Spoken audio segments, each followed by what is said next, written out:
110వ అధ్యాయం.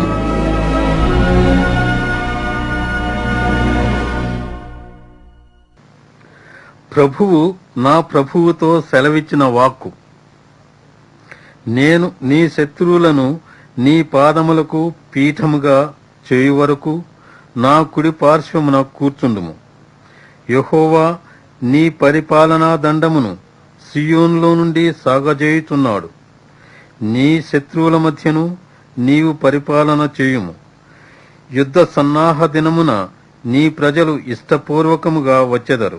నీ యవనస్తులలో శ్రేష్ఠులు పరిశుద్ధాలంకృతులై మంచువలే అరుణోదయ గర్భములో నుండి నీ యొద్దకు వచ్చెదరు. మెల్కీసెదకు క్రమము చొప్పున నీవు నిరంతరము యాజకుడవై యుందువని యెహోవా ప్రమాణము చేసియున్నాడు. ఆయన మాట తప్పనివాడు. ప్రభువు నీ కుడిపార్శ్వమందుండి తన కోపదినమున రాజులను నలుగగొట్టును. అన్యజనులకు ఆయన తీర్పు తీర్చును. దేశము శవములతో నిండియుండును.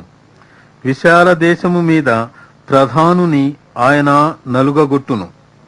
మార్గమున ఏటి నీళ్లు పానము చేసి ఆయన తల ఎత్తును.